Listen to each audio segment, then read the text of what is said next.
Um, so, welcome again, and looking forward to seeing everybody and hearing from those of you if we have time. There's a lot to get through. And as you know, we have a very, very special guest coming in. Just a quick reminder about can you introduce yourself in the chat so that people who don't otherwise know you know what that you are you from your name and who you are. And otherwise, yes, some general rules of normal polite conversation, which of course we all know about and will keep. Okay, I am going to hand over to Emma with a huge sigh of relief that Emma is back from leave and looking, as you can all see, remarkably well. And she is going to start us off with the activities that we've been getting up to over the year.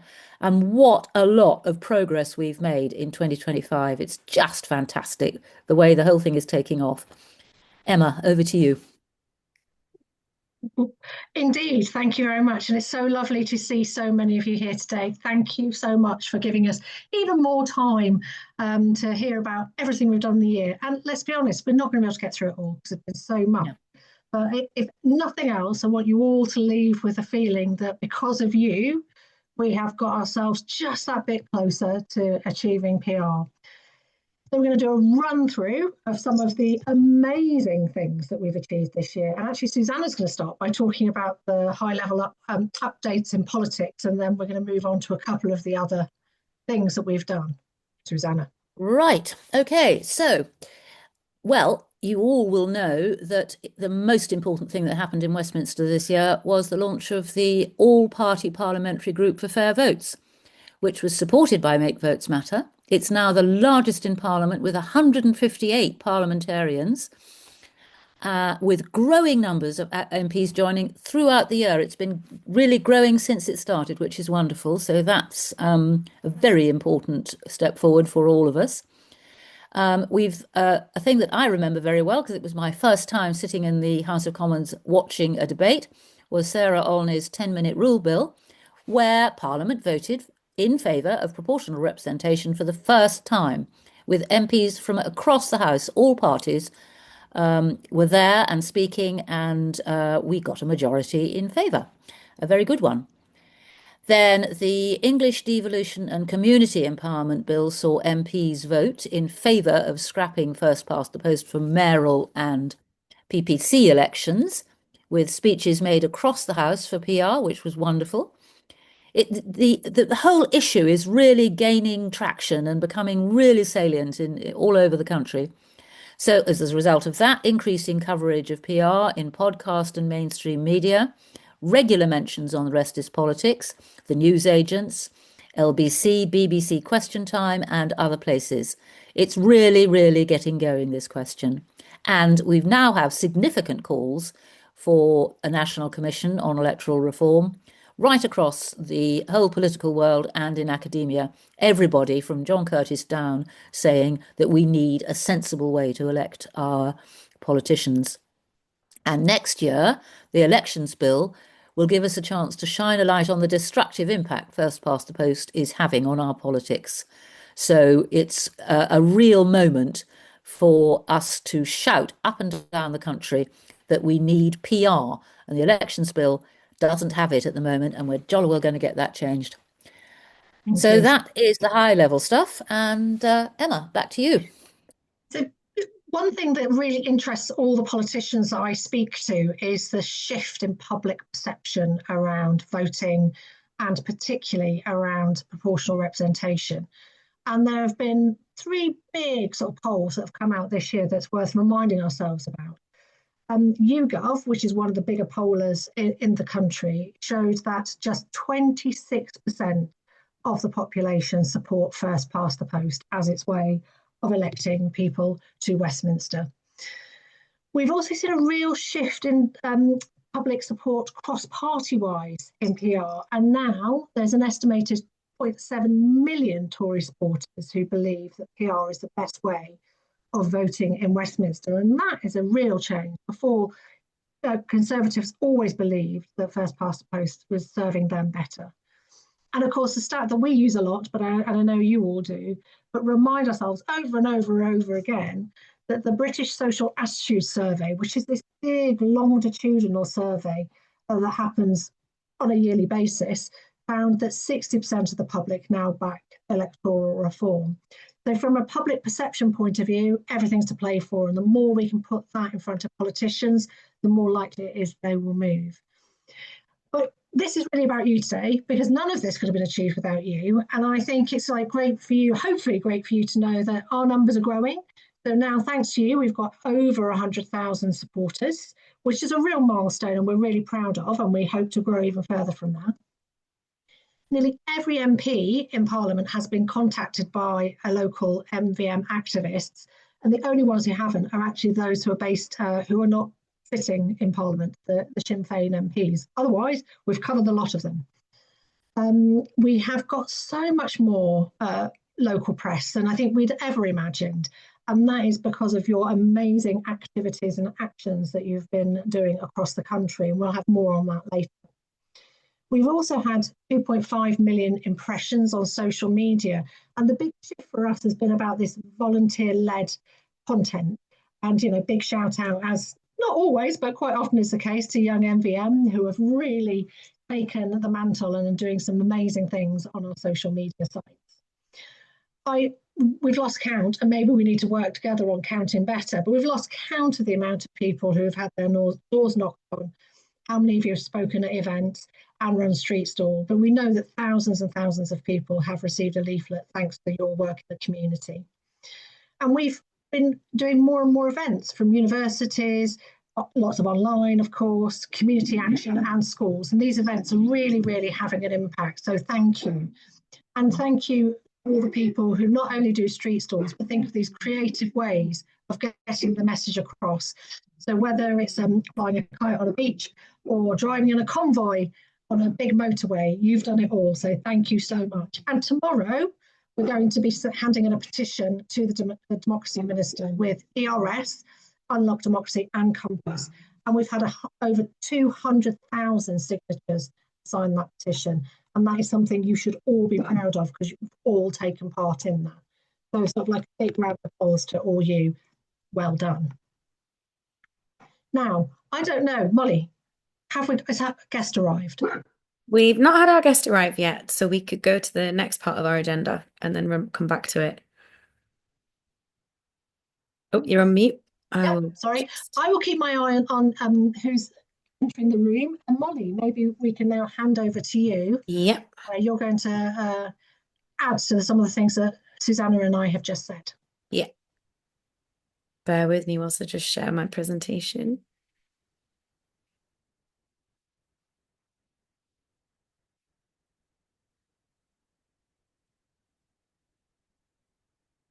Can you see my screen? So this is a big thank you to all the volunteers that have participated in actions up and down the country throughout 2025. It's been a year of some fun, which we can see a bit of Glastonbury campaigning, the rally in Manchester that we did for PR, some pints for PR. Hard work with our Valentine's Day project, with talking to people on street stalls, leafleting, door knocking.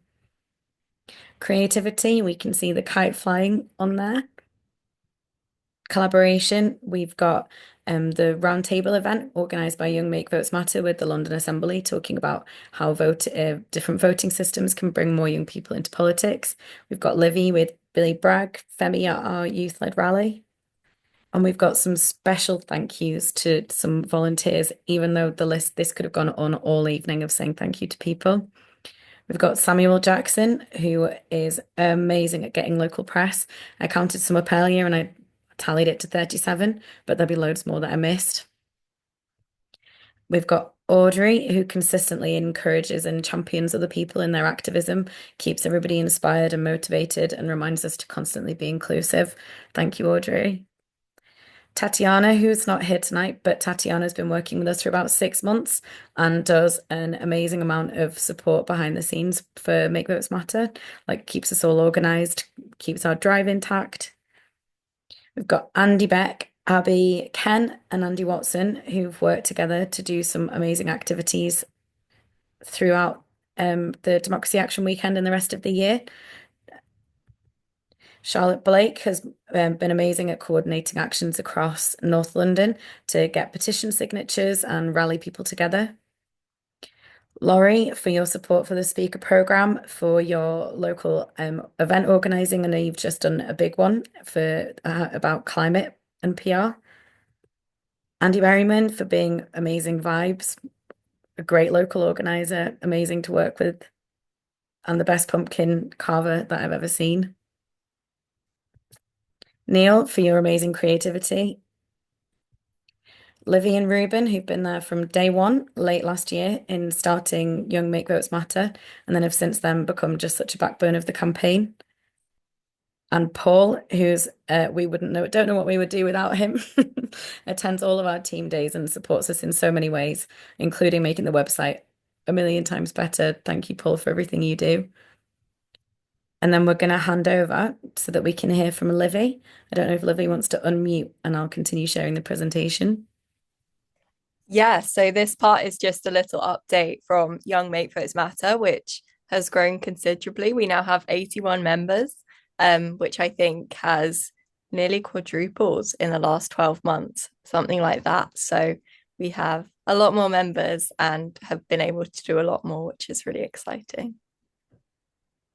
This was one thing that we worked hard to plan. So putting together the youth rally in London. We had some great speakers, got lots of you along as well. And that was just kind of a great day. I think we'd been working hard to put it together and it felt worth it.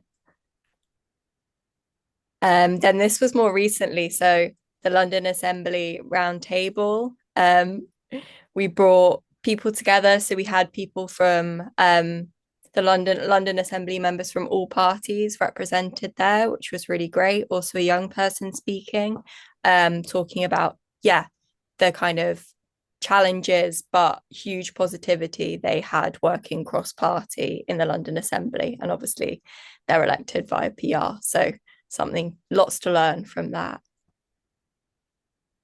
And then very recently we had an Oxford debate, which was led by Melody, who's the Young Make Votes Matter member, also in collaboration with MVM Oxford. So thank you for everybody's work on that. We've got Alberto speaking there. We also had some MPs speaking for and against PR. So that was great too. Special thank yous. We had a mention earlier of the great social media work that some of Young Make Votes Matter have been doing. So Eleanor's really helped us with that. Also Josh, and we've had some interesting and kind of inventive social media posts on that side. And then also with our blogs, we've had a series of different blogs on many different topics, and that's something that Young Make Votes Matter have really enjoyed being a part of as well. Thank you, Olivia. Just want to say, Susanna, I think you're accidentally sharing your screen, so we can now look at. Oh, did we lose the presentation? We've lost the PowerPoint. Just for a minute. Just for a minute. I've got it. So sorry, I don't know what happened there. Can you see it now? We just need to get it. Am I back? Stop share. Hang on. Got it. There we are. I'm so sorry. Are we back? We're back. It happened all by itself. I don't know where it stopped. That's all right. So yes, this was just special thank yous to everyone who's been working on the social media and our great blogs, which from Marley, Katie, Rose and Bertie, and many more as well. So hopefully more of those to come next year. But really exciting that we've got so many young people involved and passionate and ready to do stuff. Thank you, Livy. Thank you for being such a huge part of this. And I know we've got another day planned with Young MVM in early January. So I'm excited to see where we go. We have next. Oh, my presentation. Molly? Yeah. I think we're going to have a pause because our guest speaker has arrived. So if we don't mind, I think we are going to I'm such a fan of his work, but really delighted that Peter Tatchell has offered us a few moments of his time to come and talk about why he came to support proportional representation. And he, for those of you who don't know him, go away and look him up after this talk, that he's an internationally recognised human rights campaigner. He's particularly known for his championing of LGBT rights and green socialism, but he has also been very deeply involved in campaigns against apartheid, nuclear weapons, and of course, the fight for fair votes for all. So, Peter, thank you so much for giving us time, and the floor is yours. Well, thank you so much for having me, and greetings to all MVMVARs. Great to join you. Yeah, I was asked to talk about my journey to PR, and it actually goes way back to the early 1980s. Many of you will know that I was the defeated Labour candidate in the notorious Bermondsey by-election of 1983, regarded by most commentators as the dirtiest, most violent, and certainly most homophobic election in modern British history. I lost that election under first past the post. But of course, I didn't take my defeat lying down. I bounced back and have been campaigning on a range of issues, as you've heard, ever since. At the time of that Bermondsey by-election, I backed first past the post. The only PR system I'd been aware of was large multi-member constituencies. And I didn't like that idea because it just made constituencies so large that it'd be impossible for an MP to have any kind of meaningful relationship with communities. It would actually break the link of accountability and transparency between an elected MP and constituents. So I was opposed to PR, not in principle, but because at the time, as I said, the only version I've ever been taught about was large multi-member constituencies. But what changed me was the 1983 general election, which happened just a few months after my defeat in Bermondsey, when Margaret Thatcher won only 42% of the votes, but secured 61% of the seats. And that struck me immediately as being so unfair. How can it be right that a party can have a thumping majority in the House of Commons when they only got minority support from the electors? And of course, that 42% was only of those who voted. In terms of the eligible electors who supported Margaret Thatcher's government, it was much, much less, more like 25 to 30%. So I did some research, and I was shocked to discover that no political party had won a majority of the popular vote since 1931. And that record still stands today, despite Margaret Thatcher's landslide in 1983, despite Tony Blair's landslide in 1997, and despite Keir Starmer's landslide in 2024. No political party has won a majority of the popular vote since 1931. So then I did some research about alternative models of PR and then discovered the additional member system, which maintains the link with a defined constituency, but then has top-ups in order to ensure that a party's percentage of seats roughly corresponds to the percentage of votes. And of course, that is now the system that operates in Scotland, the London Assembly, the Welsh Assembly, and so on. The Scottish Parliament and the Welsh Assembly and the London Assembly as well. So to me, that solved the problem. You maintain reasonable sized constituencies. You have that direct link between an elected member and constituents. For me, supporting proportional representation is really a continuation of the struggle began by the Chartists and suffragettes. They were championing a representative parliament that reflected the people's will.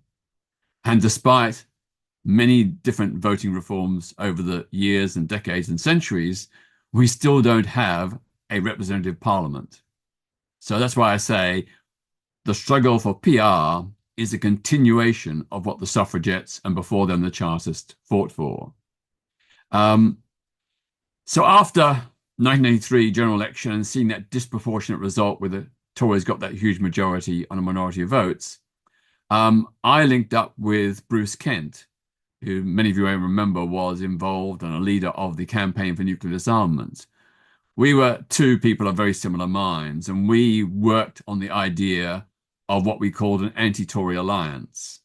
That is to try and bring together people from different progressive centre and centre-left parties to ensure through tactical voting that the Tories would not win again in 1987. I've got to say that we encountered a lot of resistance from the Labour Party and the Scottish National Party, Plaid, and so on. They were not really convinced that this was a good idea. I mean, there were some people in Labour, some in the SNP, and some in Plaid who did think that this was the way to go, but it wasn't the policy or the official endorsed position of those parties. So it was a real uphill struggle. But we launched a big campaign and did popularize tactical voting, which had some effect, but not enough, obviously, to stop Margaret Thatcher winning again in 1987, even though, again, her party won only with a minority of votes. Move forward a bit. 20 years ago, I proposed to the predecessor of Make Votes Matter and the Electoral Reform Society the idea of a campaign of spectacular public protests to raise public awareness about the unfairness of the voting system, allied with a campaign of non-violent direct action to that end. Now, this wasn't to replace any existing campaigns. You know, the lobbying that's been done by Make Votes Matter and others has been fantastic, and it has shifted opinion. You know, it's amazing to think that now a majority of Labour members who previously were very hostile now support PR.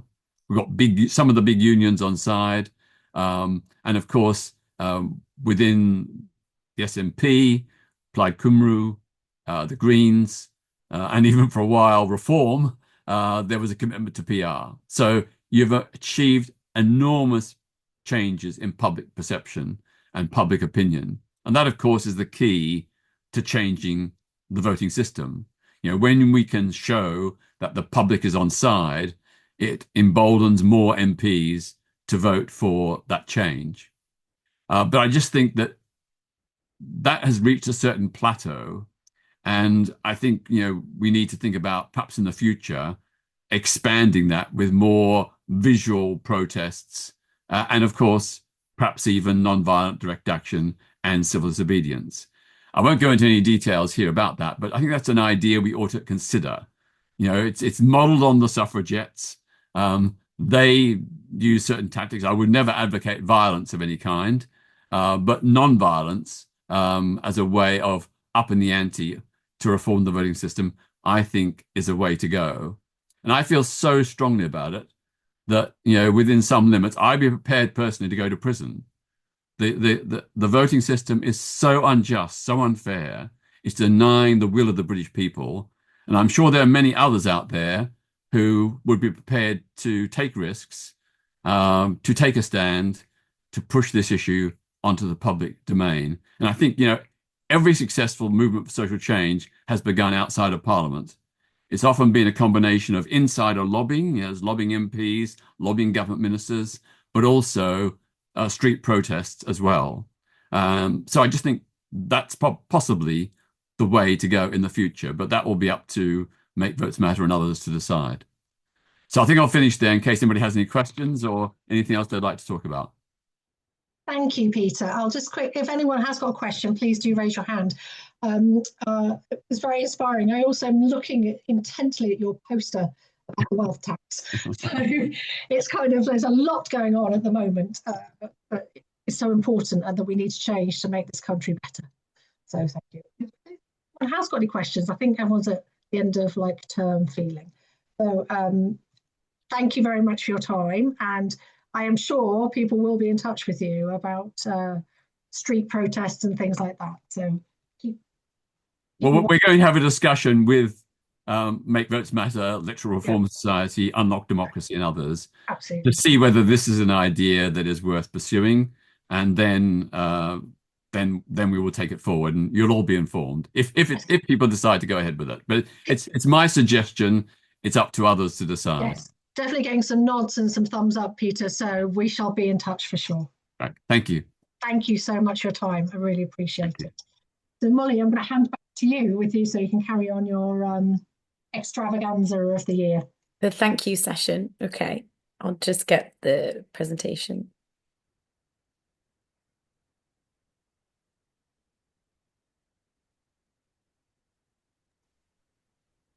Like trying to look. Are we okay? No. I'm doing it. Technology.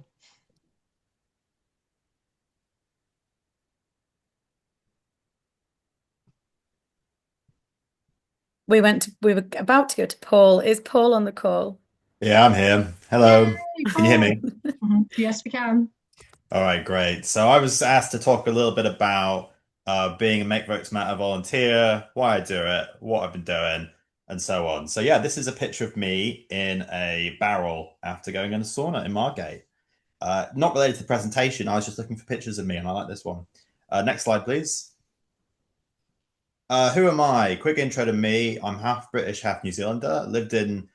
Was born in the northeast near Middlesbrough, and then moved around a lot. And now I live in South London with my wife and my dog, who you can see pictured, Nico. I do a lot of hobbies. I work 4 days a week in sort of central government roles, doing digital transformation, so trying to make government better from the inside. And then this is what I do to try and make government better from the outside, as it were, and have a lot of fun doing it. Yeah. Next slide. So I wanted to talk a bit about why I spend so much time working towards PR, because it is almost like a bit of a second job or a job away from my job, which I really enjoy. And I want to talk a bit to understand that, I need to talk a little bit about growing up. So when I was growing up, moved around different countries. I grew up when I was 6, I left England for Northern Ireland. When I was 8, I left for America. When I was 13, I left for the Netherlands. So I lived in lots of different countries, and I also had quite a bad speech impediment. I had quite a bad stammer. So at the age of 8, imagine me in a big American cafeteria, introducing myself to a big kid called Colin, and saying, "Hi, my name's Paul. I'm British." I could barely get out a sentence. And that was really tough. And although I had amazing support from teachers, and I did a lot of theatre and a lot of other things to help me get over my stammer, and so now I can speak pretty fluidly. I never forgot the feeling of what it's like to not be able to speak, to not have a voice, right? To not be able to put something out there in the world. And I never forgot the magic of when you're able to take like a feeling from your heart or a thought from your head and put it out in your mouth and then put it into the world. And then when I grew up, right, going in these different countries and coming back to the UK, I then noticed, right, the UK actually has a lot of things that are not as good as these other countries in terms of levels of poverty, inequality, government trust, particularly in terms of Denmark and the Netherlands where I lived. So I wanted to work in government to try and help with that, and I still do. But one of the things you gradually realize when you work in government is that the system's broken. There's only so much you can do from the inside. And to give an example of this, I was working at Lambeth Council in South London in local government, and I did some roles at a polling station where I was a poll clerk 1 year, presiding officer another year, count officer another year. Previous slide. Sorry, I'm taking quite a bit of time. Sorry, no. Carry on. Yeah. You have to look at my face when I was 13, a bit longer. But when I was working at the elections, right, there were people who would come in. I'll just never forget it. Like people who would come in to vote who were so physically disabled that I could tell that it was physically painful for them to walk in that door.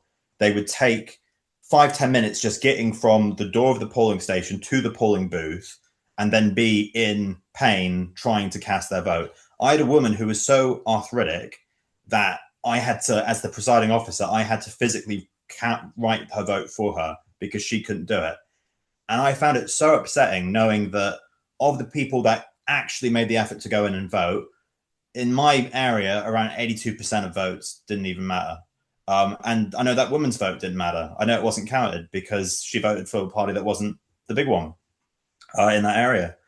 And yeah, I was really struck by how dysfunctional the system was, and I related to that feeling. I related to that feeling of not being heard, right, from having grown up with the speech impediment. And I realized that the reason people feel like they're not being heard by the government is because they're not, is because the system isn't making their voices heard. So yeah, that's why I'm working with MVM, or I've been working with MVM for a few years to try and make our democracy better and give people a voice, because I think this is the best way to do that. Having lived in countries where the democracy works a lot better and people feel a lot more empowered. So yeah, I'll talk a bit about my MVM highlights now. So next slide, please. That's me at Away Day in Coventry. Had a great time at the Community Mobilisation Day. That was definitely one of my highlights this year. But I do a bunch of stuff with the MVM team. I've helped the team move on to Google Drive.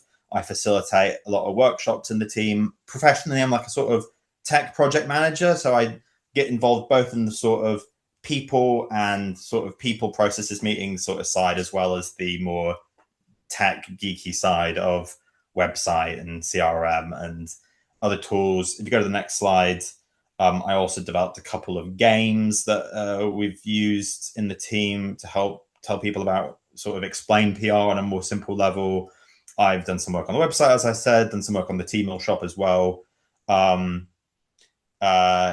and then next slide.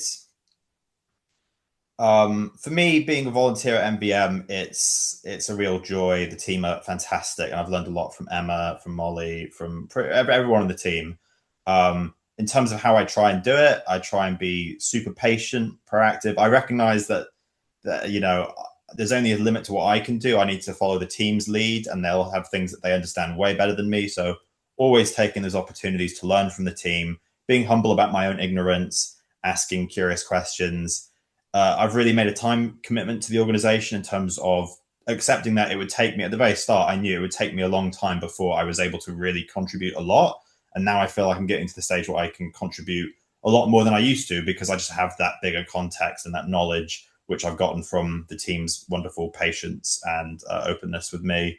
Trying to do the hard work to make things simple for the team. So taking something like technology, when you've got super busy people working super hard, doing several roles at the same time, trying to make it really easy for them to understand things within the short space of time they have, getting feedback from them, and always having a good sense of fun as well, because that makes everything easier. Next slides. So finally, looking ahead to 2026, there's some really exciting stuff I'm super jazzed to be doing.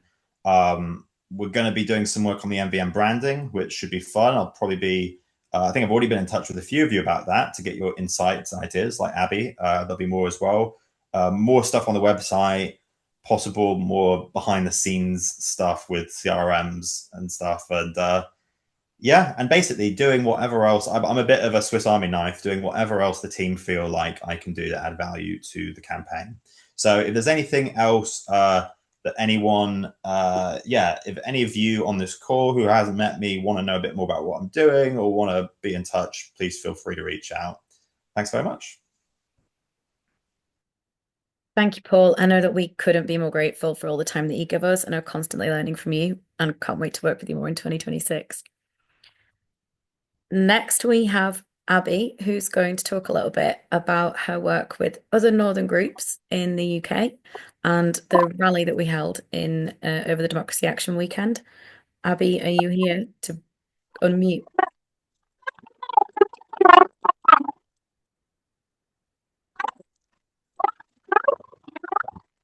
The sound isn't quite working.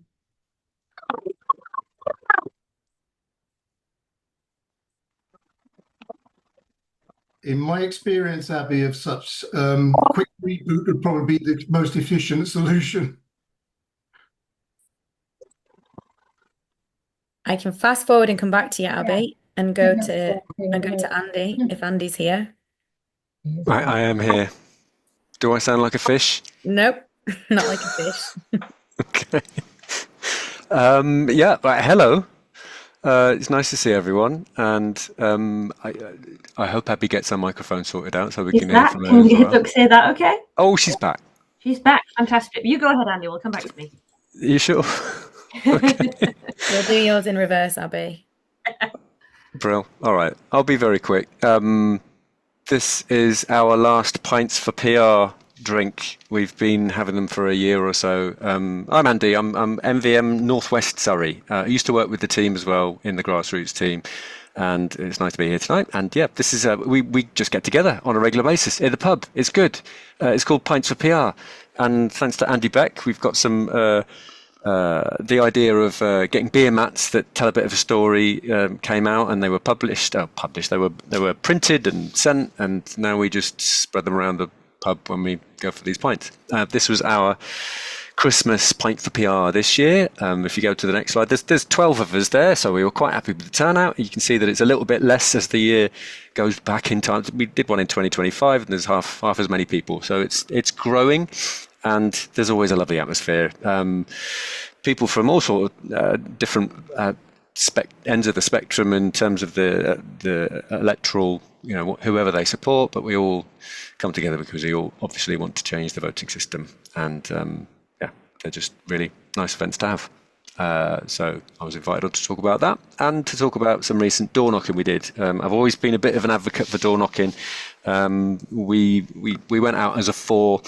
A couple of weekends back in Farnborough, and I just wanted to pass on how successful it was.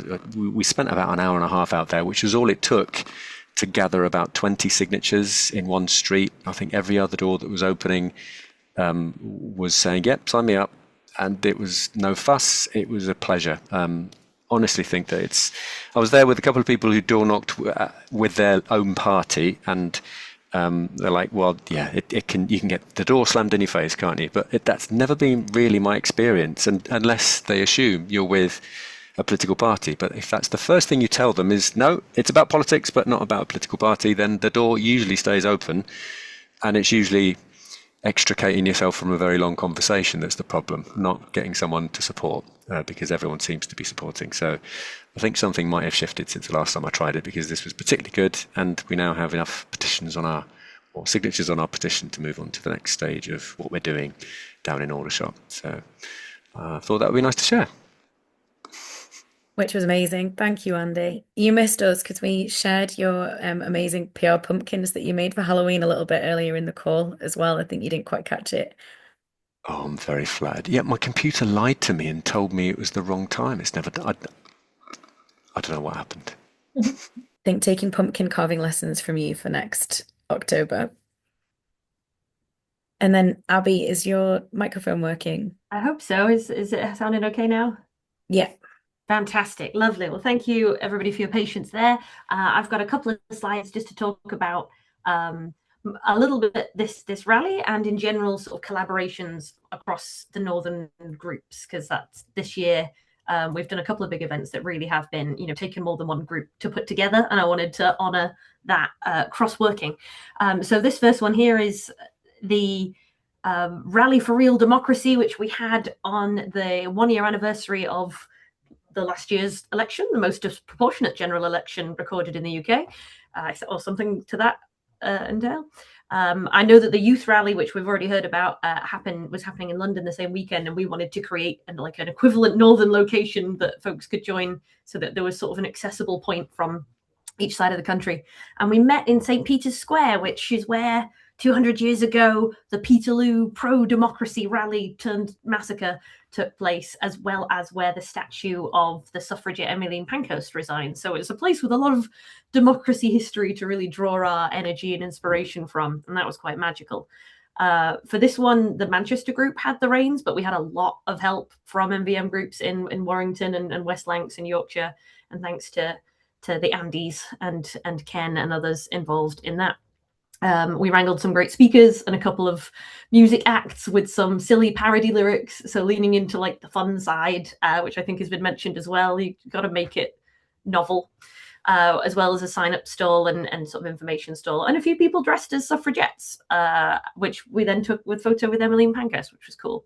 We had about 90 people attending that, which was good. And my favourite part was that that included some people who had just walked past in the town centre, not really knowing what was happening, and inquired with some of our volunteers who were sort of stood around the outskirts of the crowd to explain things to passers-by should they ask. And so it was really great knowing that we weren't just preaching to the choir. Like, it was fantastic to have the choir there, the sort of the diehard fans, but as well as reaching new people that day as well, and getting some sign-ups. So that was a lot of fun. And should anybody inquire to our PR-themed Backstreet Boys lyrics, I'm happy to share them. After that, on the next slide, some of the collaborations that we did, if we can shimmy along one, is we went to the Wigan Diggers Festival in September. It is sadly not a festival of like digger vehicles, if that's what you're picturing. Not that. That's disappointing. But the Diggers were instead a socialist movement in the area historically, and now they are honoured with this annual festival of good music and progressive causes in a park. Lots of other stalls around us with similarly righteous causes. This stall was organised by Andy in our Warrington group with support from other northern local groups, and we got really lucky with some gorgeous September weather, good day for sign-ups and deep discussion with quite a political audience, and we could do that with a pint and some street food and listening to live music, and it was delightful. And then very recently in Chester, just this weekend gone, there was an action day where folks gathered in Chester, which is the constituency of the Democracy Minister, Ms. Dixon, I think, where lots of folks had sent in some Christmas cards to her. So thank you to anybody on the call who did that. They were all collated together, and some nearby activists took them to Chester to deliver them to Sue's office. Again, I think Andy in Warrington was sort of the linchpin for getting this started, but with a lot of support from northern groups as well as MVM core team. I think Anna travelled quite a lot that day. Thank you, Anna. With a stall and a festive photo and a festive sing-along of Christmas tunes with some more parody lyrics. So that's just the big three. There have been like street stalls and collaborations with other local XR groups supporting PR at a Labour conference in Liverpool. Some of us nearby came along to that and joined in. Looking ahead, I know that we've got some, especially in Manchester, we've got some cross-working to do with other groups to come, which is very exciting. So I guess the takeaway I wanted folks to have from this is that this looks ambitious, but is certainly not done by one volunteer. It couldn't be done by one group, some of this. It really takes all of us, and we each take turns holding the reins, so it isn't like too much work throughout the year for like just one person. And that we lean into our strengths as well. For some, it's pumpkin carving, and some it's stupid lyric writing, as well as the typical sort of standing on stalls and chatting to people. So if you've got a weird skill, I reckon we can turn baking and photography and knitting and anything like that into a PR cause, and let's keep it fun and novel and bring that in, whatever your skills are. Lovely, thanks. Thank you, Abby. And couldn't agree more about everybody bringing whatever skill it is that they have and bringing it towards the campaign. Emma, I think it's back to you. It's so soon. I was enjoying what was going on, so now I have to teach you. Oh, sorry. Hang on. Oh, Caroline, actually. So I think many of you know the lovely Caroline, those of you who've been involved with us for quite a while. And I was so delighted when she applied for the community organising job and came back home to MVM. But for those of you who don't know her, Caroline is on the call and is going to quickly say hello. Caroline. No, thank you. Yeah, I used to work for MVM many years ago. And then I went off and continued campaigning for PR with Labour for a New Democracy. So I did a lot of trade union and Labour. Certainly know some of you on the call from those days as well. And yeah, as Emma said, it is like coming home. I'm so excited. I've done a little bit of a fantastic group in Chester and Manchester and Sefton on the Chester event last weekend, which looks fabulous. I'm sure the stuff that will come out about that in the next newsletter or but yeah, I'm really, really looking forward to spending some time with, getting to know local groups in the new year. And if I haven't been in touch yet, I promise I will in the new year. I'm currently doing 2 days a week, but come January, I'll be full time and I cannot wait. So I'll be in touch very soon. Thank you, Caroline. And we're really, so many of you have heard me say this over the last few months, but we are really going to be ramping up our local action, because I think what Peter said was really important, that change in politics doesn't come from inside Westminster, it comes from pressure outside. So that's what we're really going to be working hard on next year.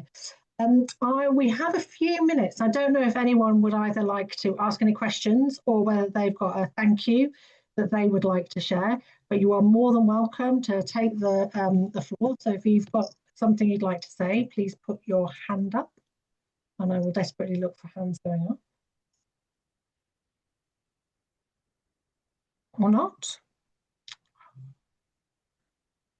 It's not like you all to be so quiet. Are you all just looking forward to Christmas breaks? There we are. Julie, do you want to come off mute and... Well, it's my first meeting with this group, Welcome. and I've really enjoyed tonight, marvellous. But I think it's probably something that's very much on your minds, and I'm just wondering what the situation is regarding this dreadful idea that you can't vote without a passport or a driving licence. Oh, so yeah, ID. I think that yes, and that is. Thank you, Julie. So absolutely, that is something that's going to be tackled or being brought up during the elections bill. So there's going to be quite a few people who we work with across from Unlock Democracy to others, and I will definitely make a note and ask them about what they're doing and make sure we feed back, because you're absolutely right. That. And I did a speech, I think probably about 3 months after I started this job, but said we're all worried about turnout of elections. So what have we done? We've introduced voter ID and that doesn't help people vote. Yeah. A very important point, Julie. Thank you. I will definitely. Yes, I think it's kind of not encouraging young people to vote. Exactly. And at the other end of your life too, I have an experience of being on carer's allowance, and you can't afford kind of things like that when you're on that end of your life either. So. Absolutely, Julie. But just as a reminder to anyone who doesn't know, because there are local elections, obviously Wales and Scotland next year, you can apply to your council for free ID, and they will provide it, and they have to provide it. So go to your council websites, and it should come up there. So I might even, whilst Andy's saying his point, I might see if I can find the information, or maybe Caroline's got it. It's normally the returning officer. So if you phone the council and ask to be put through to the returning officer or the elections officer, if they're not the people to sort it, they will definitely be able to signpost you to the people who will sort it. Thank you, Caroline. Andy, do you want to come off mute? Yeah, thank you very much. I'd just like to basically reciprocate what Abby said about the working across the north and we have had some good working together at various stages. Right, one event Abby forgot to mention, there was a by-election in what was it? I should know the place. It's only about 10 miles down the road. Frodsham, so Helsby and Runcorn. That's it. Runcorn and Helsby. That was the one. So we had an event. We had a little event there as well. But also one of my group colleagues has kindly reminded me. Abby forgot to mention the few weather challenges in Wigan as well. And so that made things quite interesting. But we did have a very successful event despite that. Thank you. Thank you. Does anyone else have anything that they would like to say, or just quickly look in to see? Because if not, I might ask Susanna to say a few words. But before I do, I also feel like I should say, apart from thank you to all of you, I'd really like to say a special thank you to Molly, who has been incredible this year and has really delivered so much, and to everyone who's on the MVM staff team, obviously and all our volunteers, because without you, we would definitely be nothing. And I suppose as I'm handing over to her, I should say thank you to the board, because they are all volunteers as well. They have helped us get to where we are today. So thank you. Susanna. Thank you. Well, the board are immensely grateful to Emma and to every member of the team. It's been such a joy to watch the team coming together under Emma's leadership over the last 18 months and to watch the immense strides that you've all been making, and along with the country and everybody on this call and everybody on our activists lists. We have so many wonderful people helping us, and we're so, so grateful to all of you. We're immensely grateful, particularly, of course, to the people who organise local groups, and of whom there are a great many there. Not, of course, not to mention also all the people who join the local groups and do lots of good things. We'd also like to thank everyone who has donated to our appeal of the recent weeks. I'm sure you've all been seeing emails and notices about that. Some of you may have actually had letters through the post, and that we're very grateful for all donations, and it's not too late to add one if you would like to. And there's a link to that in the comments. I think I'm coming to the end of one of the most hopeful years of my career as an activist in politics. It's an absolutely amazing turnaround since the time just after COVID, when I was helping with a street stall in southwest London, and every answer we got pretty much was either, nah, not interested, no point, or, oh, what's PR? Never heard of it. Until a few months ago, I was on a street stall in Putney, and somebody came running up to the stall and said, "Oh, MVM, you're the PR people." And so it was a real eye opener for me to see the difference that day, early this year, when people were at last beginning to really, really notice that actually the way we vote should matter, doesn't matter as much as it ought to, and that we are beginning to make the country listen. So I'm very much looking forward to 2026, and a year at the end of which, you never know, we might have a bill actually passed which says that we're going to have PR for the next election. And we're all certainly going to work for that. And we couldn't do it without you. We couldn't do it without amazing volunteers. I was so impressed with those stories we were listening to.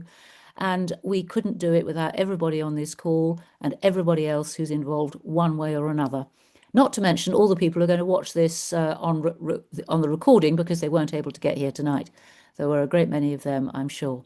So I'd like to say good night and thank you so much to everyone involved in this, and look forward to working with you over the next year and a half and however long it takes. Good night and thank you. Bye, everyone. Thank you. Bye. Thank you. Bye-bye. Bye-bye. Bye, everyone. Thank you. Bye-bye. Bye. Yes.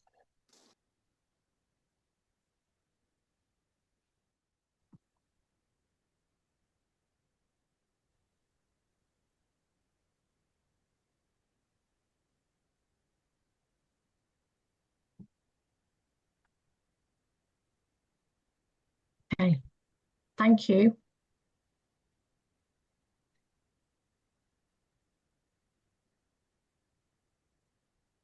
I think it's... I think we'll just close the Can I call. end the call? Yes, Yeah. absolutely. All Yeah. right then, everyone. Okay. Thank you very much. Thank you so much, everybody. Bye. Bye.